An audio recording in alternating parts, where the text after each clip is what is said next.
everybody. Thank you for joining us tonight for virtual day trip to wine country presented by Citi. We're really excited to be here this evening. I'm Sam Kimball from New York Wine Events. This week so far has been, for us in the wine world and for our broadcast, it's been Napa Week. Tonight we are headed back to the iconic wine growing region that allowed California to burst onto the international wine scene in 1976. Anybody remember the Paris Judgment competition of 1976? That's where it all started, and that's where tonight's guest winery, that's the year that they were founded and really started operating. So that's an awesome milestone.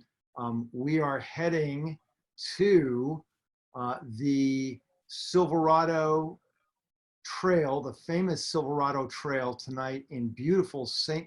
Helena, California, to one of the oldest and most storied wineries in the Napa Valley, Rombauer Vineyards, still family owned.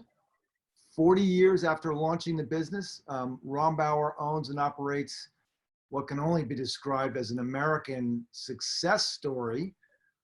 300,000 cases of amazing wine produced every year, 3 winery facilities, 100 employees, and yet, this is the key part, they make wine from literally the soil all the way through the bottling process, and they're all about controlling quality and controlling that product development. To learn all about Rombauer Vineyards, you can visit rombauer.com. If you have questions during our session and tasting, please put them in the Q&A or in the chat module in Zoom. And speaking of the chat, please let us know. Give us a shout out in the chat as soon as you log in where you're tuning in from. We love to see that. At New York Wine Events, we've had the pleasure of working with Rombauer Vineyards at our events, specifically the Zinfandel experience in New York. Now in its 5th year. So it's my pleasure today to host Michael Coode and Luke Clayton, the winemakers at Rombauer. Welcome, Michael and Luke. It's great having you guys. Thanks, great to be here. Great to be here. Thank you for having us. I detect an Aussie accent, am I right? Yes, just a little one. Excellent. All right, well, give us a brief overview and history of Rombauer, if you would. And tell us a little bit about the winery. Yeah, so we're going on now. Kind of started, him and his wife Joan started the winery 40 years ago. Koerner was actually, he was initially an air pilot for Braniff Airlines, and then he moved his family up here in the late 70s because they thought St. Helena was a great place to grow up and grow their family. And then he sort of caught the bug in the early 80s, and in 1980 he started his first wine with a Cabernet, and then from there he went to Chardonnay and then Merlot, and then it just grew from the place from there.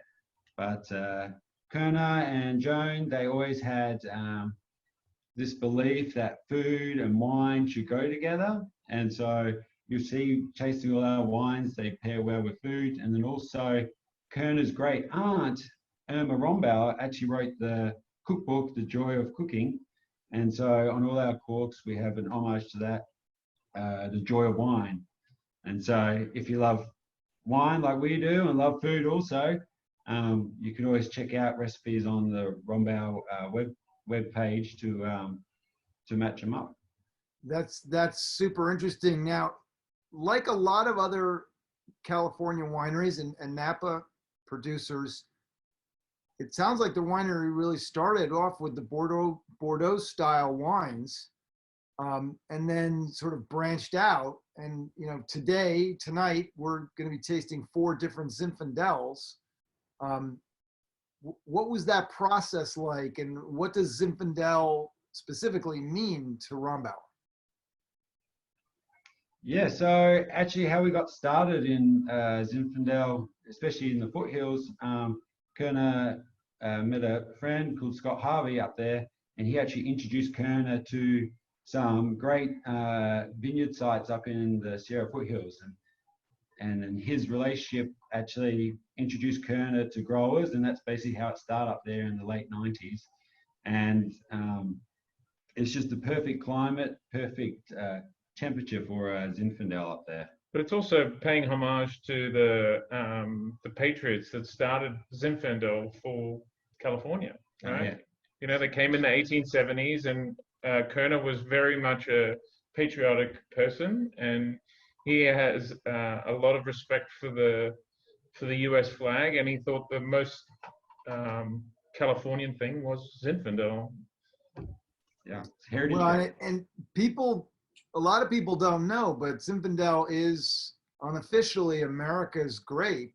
I mean, originally, developed in hundreds and hundreds of years ago in Croatia, but it came very, very early in the process to the California wine growing community, which goes back a couple hundred years. I know there's some really old vines.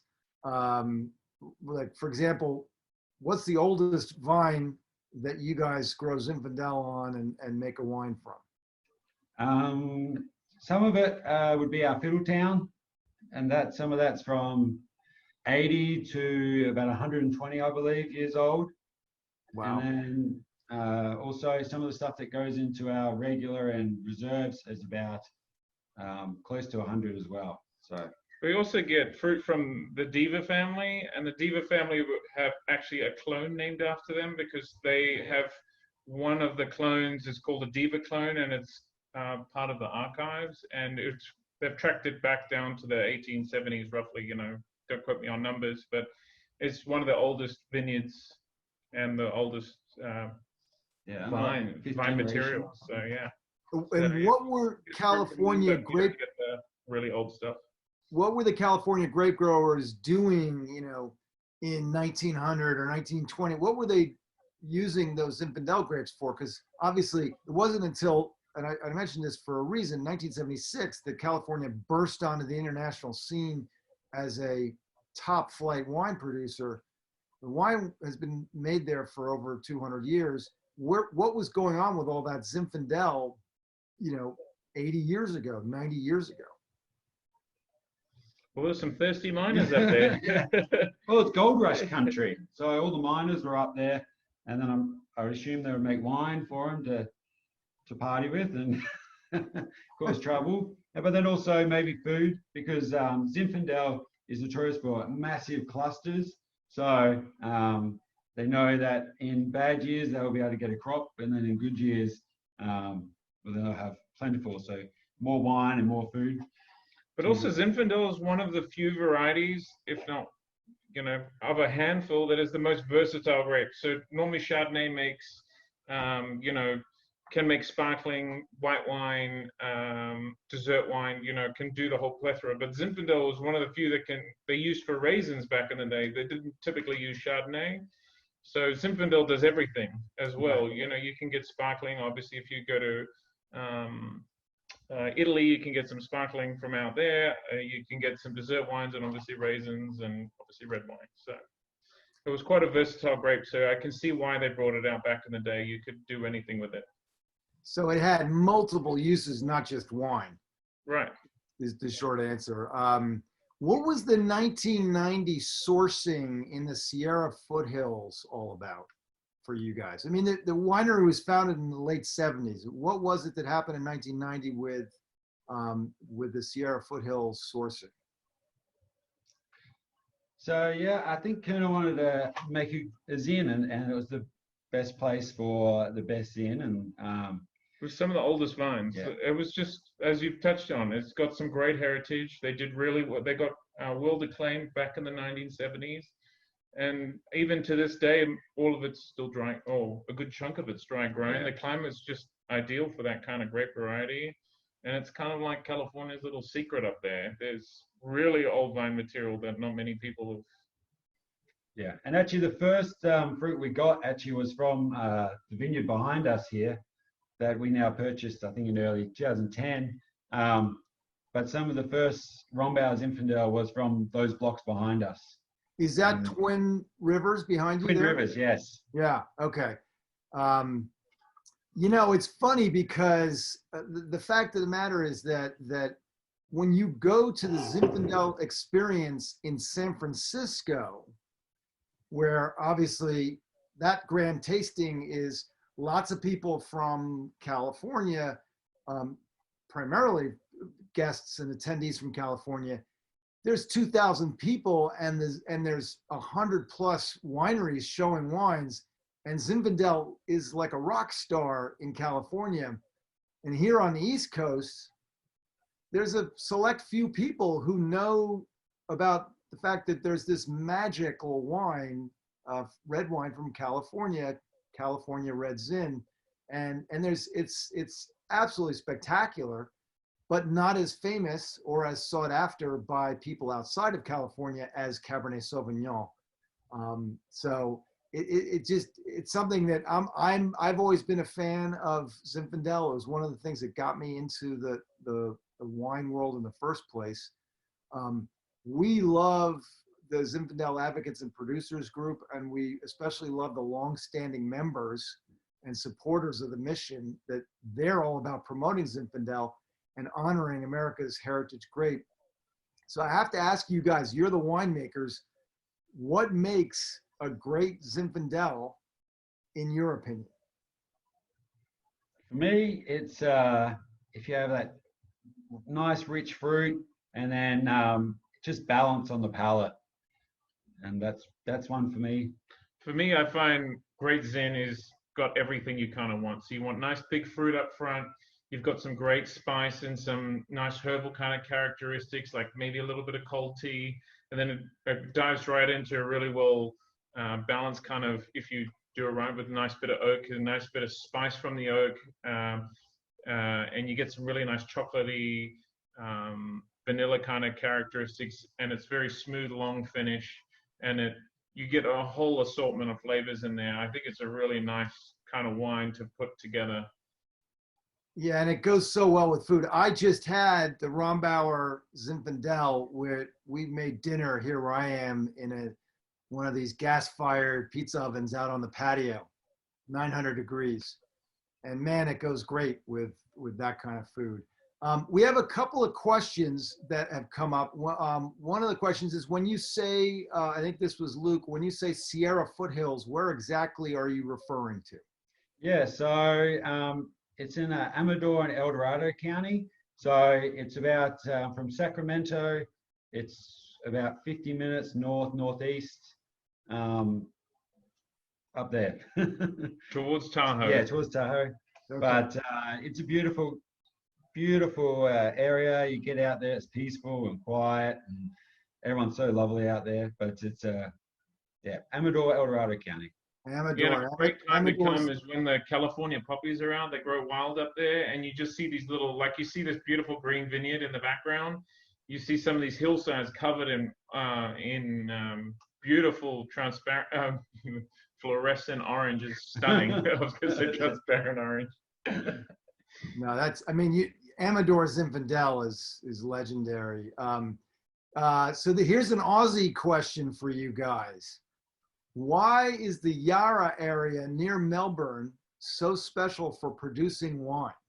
Well, the good thing is Richie isn't here. So Luke's from Adelaide, I'm from Sydney, and Richie's from Melbourne, which is right where the Yarra is. But the Yarra is pretty cool, and it's kind of like dairy country in a way. Yeah. And they make really good Pinot and Chardonnay. So typically I find Pinot and Chardonnay go well with dairy. And the reason for that is because of the rain and it's cool, and you really get a long ripening season. So interesting. They make quite the assortment of wines there, and I think they do a pretty good job. You always hear that the grapes can't get too much moisture. So when you hear a winemaker say, there's plenty of rain, how does that balance out in Yarra? Well, interesting. Out in the foothills, we get a lot of rain, and the good thing about there is you get really good drainage. So drainage is key. You don't want stagnant water around, and being all the vines, particularly out in the Adelaide, up in the Sierra foothills. You know, all the vines are dry grown, which is the advantage because dry grown vines tend to be a little bit more stressed and they're deep rooting and they tend to do particularly well. You know, the jury's not out on whether precision irrigation is better, but I mean, from a winemaking perspective, the jury is out. We prefer dry grown, but some vineyards can struggle. And I think with the Yarra Valley, if they can do it where they get dry grown or they naturally watered by the rain, I think that works out well. So it really depends on your winemaking technique and your viticulture, what you can do with it. But there's some world-class wines coming from out there. So yeah. So back to Rombauer, you guys have a cult following for Zinfandel, but many people come to the winery not knowing that you make a great Chardonnay, for example.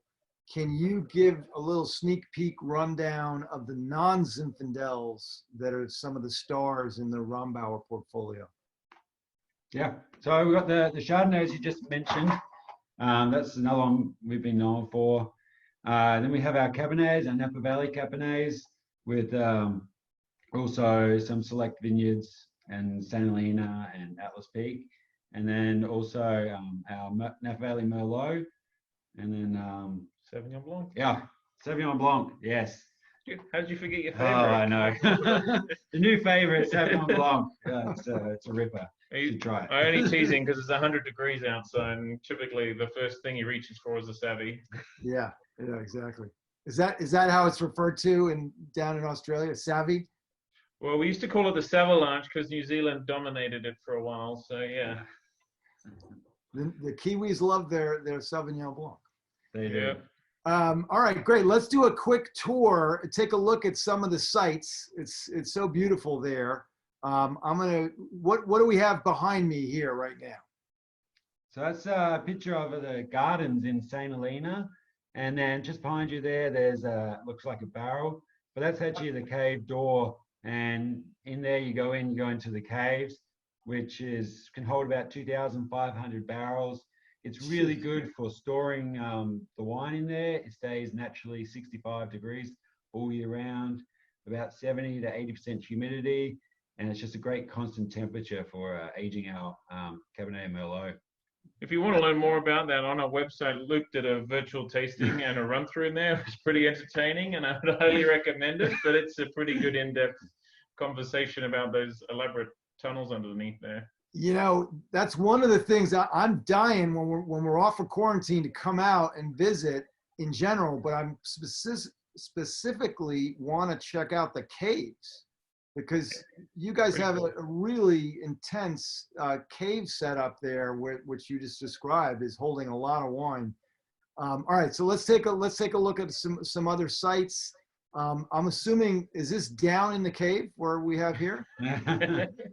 No, this is actually This is your backyard, right? Yeah, in the barrel room, probably in our facility and winery in the Sierra Foothills in Plymouth.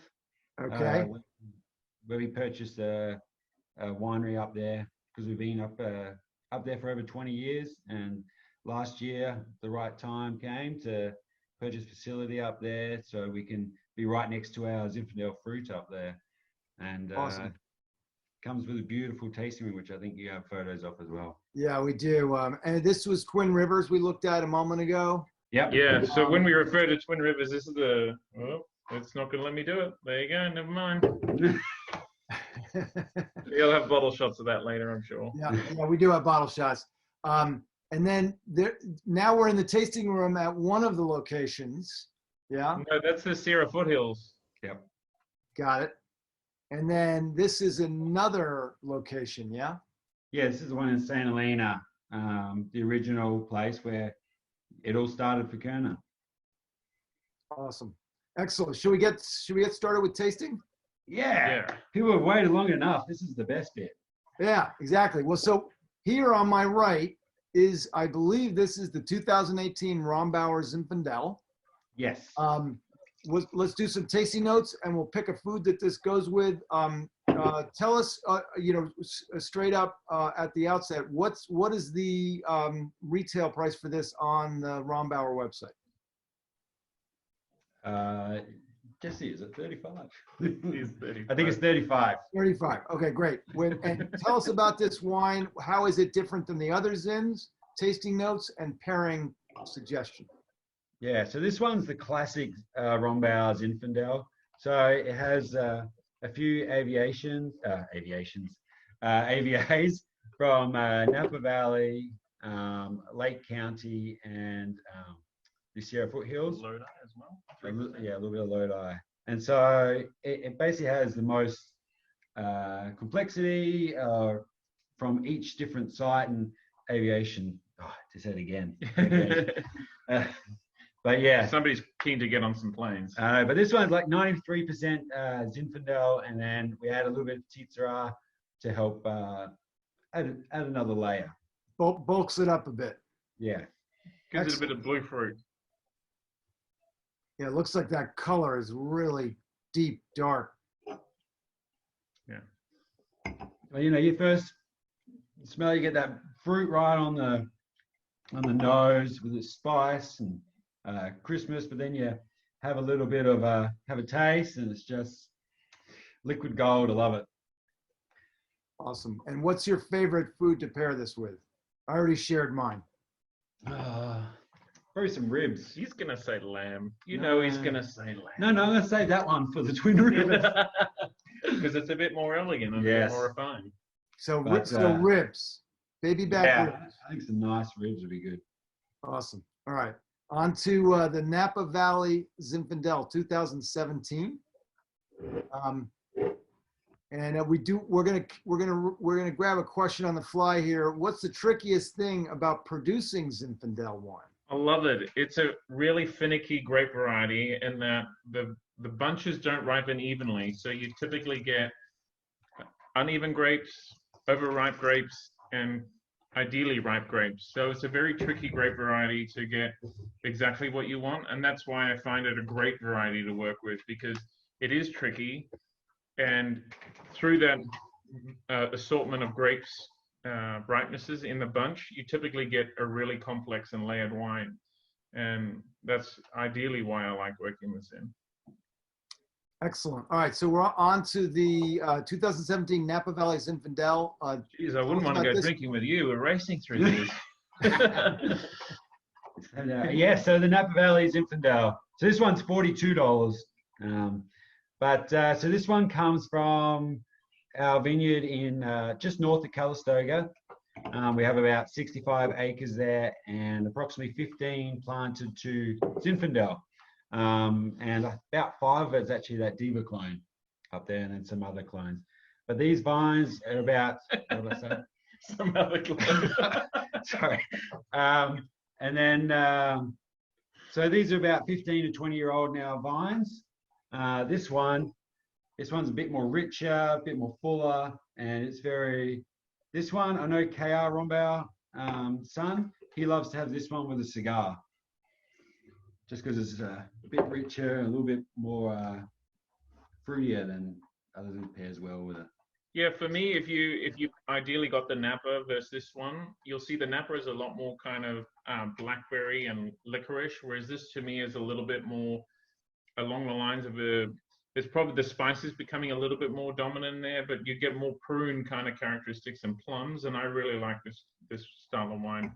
And it's got a really nice soft finish. For me, I really like the softness in this wine. And other than cigars, what does this go best with? Oh, I got like chocolate pudding or something in my head right now. I know I had it with beef bourguignon last night, or not last night. I lied to you. When was that? That would have been Tuesday. Could say last Tuesday. week. Tuesday night. That was awesome. I really like that. But I'm partial to a bit of slow cooked beef. So yeah. Awesome. All right, so let's move on to number 3, which is the 2017 El Dorado Zinfandel. I will put that up on my screen to my right here. I believe that's it. Beautiful bottle and label. And tell us a little bit about this one. How does it differ from the first 2?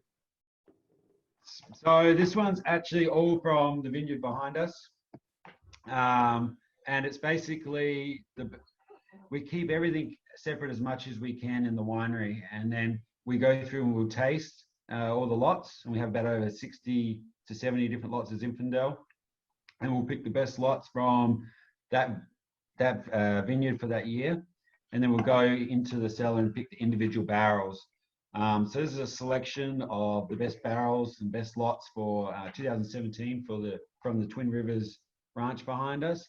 So this was a blend of 88%. 88% Zinfandel and then 12% Petit Syrah. And it's 15 months in some new American oak and then some old neutral oak. But so this is effectively a reserve wine for you guys. Yes. And this one is $42 also. Wow. So that's a value. That's a bargain for reserve. And that's one of the things Koerner always wanted, value for money and great wines to go great with food. Yeah, our mantra is the joy of wine, and it's affordable luxury. It's about having really good quality wines that are affordable.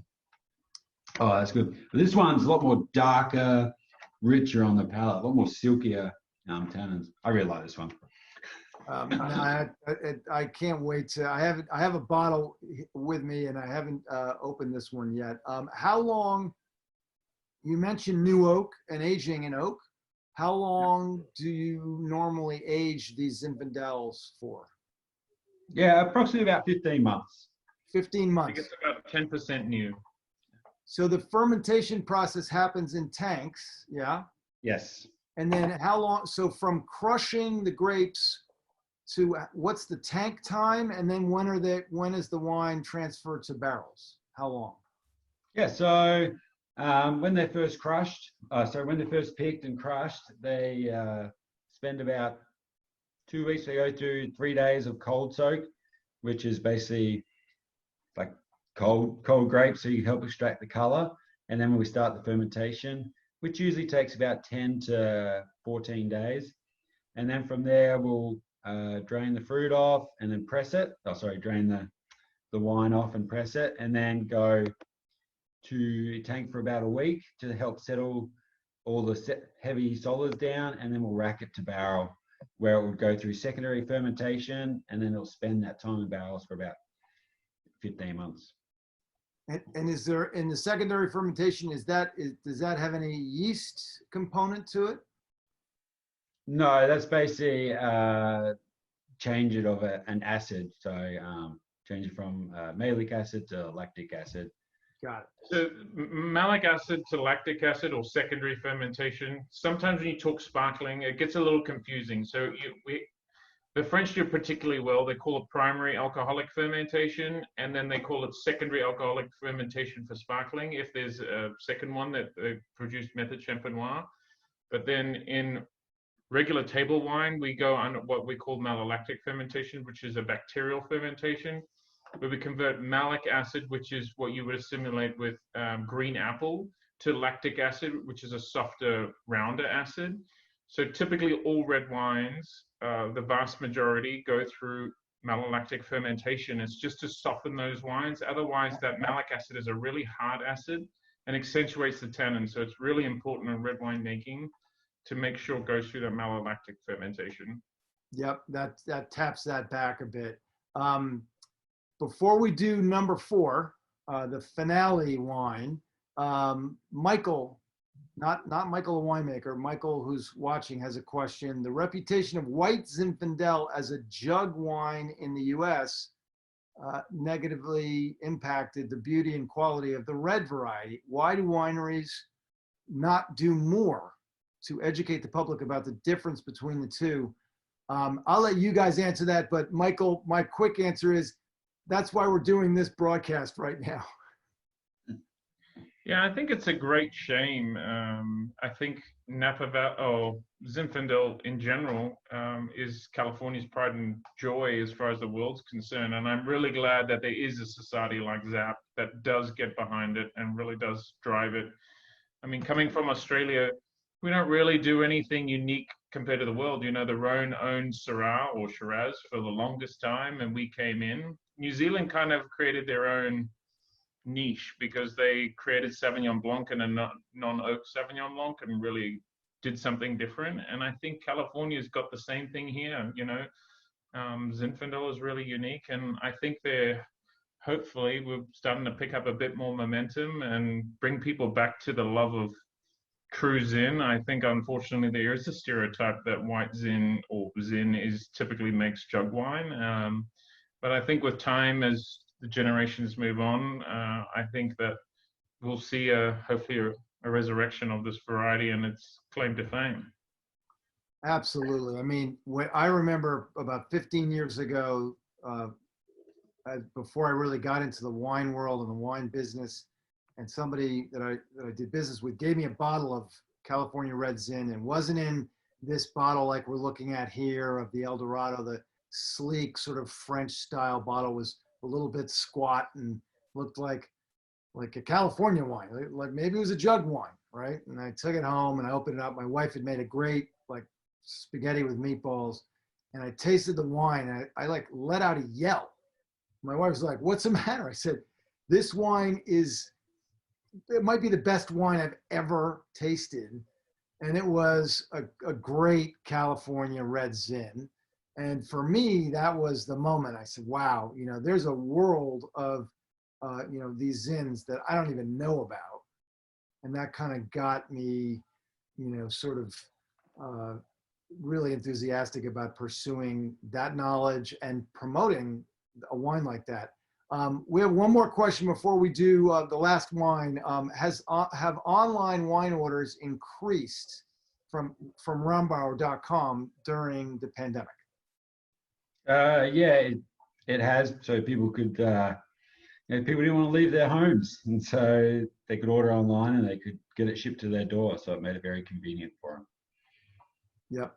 There was a good time for shipping too. It wasn't too hot then, so wine orders were able to get out. Generally in Napa, when it's so hot, a lot of wineries don't let the wines go. So it was kind of a good thing in terms of timing if it had a time to choose. But how do Napa wineries manage that? June, July, and August, you're going to have days where you get 100 degrees in that Napa Valley in the middle of the day. But how do you manage that? I mean, you can't stop sending wine out, right?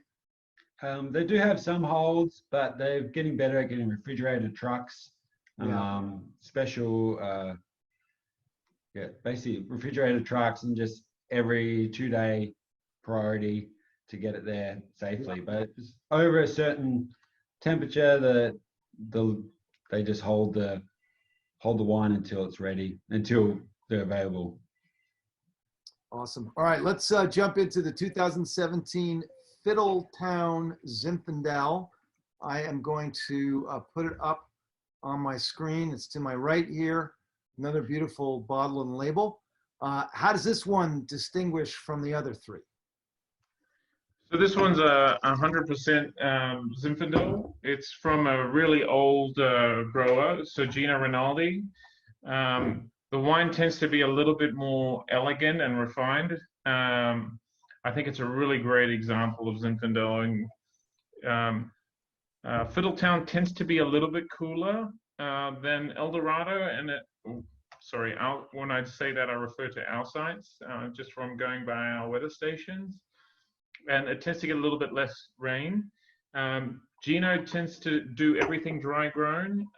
He has a lot of really old vines. He has obviously some younger stuff as he's replanted the vineyard, but he has a really great site. You see all sorts of different styles of potential wines that come out there, and Rombauer's very lucky to partner with him. Yeah. This Fiddletown, we're only making a little bit of it, and usually it gets snapped up by all the wine club members. Is that right? It doesn't last long on the website, right? No, it doesn't. It doesn't. This one's more like prune and dried dark cherry for me. I really like this wine. For me, there's is more focus on fruit and less spicy, but there's still an element of spice in there, and a really nice little layer of nutmeg and clove on the finish from the oak, and a nice little lick of fruit sweetness on the finish, and I really like that. And does this do the same, 15 or so months in French oak? 15 months in about 10% New American, and then the rest are neutral barrels. Got it. And this one's $50 a bottle. again, a bargain. I mean, for those of you watching, if you're not familiar with these wines, these are the wines that when you bring them to a dinner party and they open them when dinner is served and somebody tastes it, the conversation stops. That's how spectacular these are. Yeah, and we very rarely open that wine at the tasting room. It kind of just has a little, as you pointed out earlier, a little bit of a cult following, and it just kind of sells itself. It's pretty exciting. Yeah, that's great. How do we buy these wines? Do we go to rombauer.com? Yeah, rombauer.com, or you can call the winery and the great staff will help you out. Yeah, and you can come pick it up as well. We've got online pickup, online order and pickup if you're in Sacramento or San Marino, obviously. Absolutely. Well, you guys are out there in the beautiful Napa Valley. Give a shout out. What do you have to say to New York? We have a lot of people on the East Coast who watch the broadcasts and watch us live on Facebook. Give a shout out to us New Yorkers. What do you got? I would definitely say come join us out in the foothills. Well, I'm a little biased because I'm out there, but the weather is just gorgeous at the moment, and it's only getting better. Excellent. Well, thank you so much, guys. Michael and Luke, winemakers from Rombauer. It's been a pleasure. We will see you soon. We hope we should do another one of these where we do all the non-Zinfandel selection from Rombauer. I love that. And we'll make an effort to get out there as soon as things are back and fully open. Please do. Excellent. Well, thanks, guys. Stay safe and be well, and we'll talk to you soon. Yes, Right, sir. thanks for having us. See ya. Bye-bye. Bye.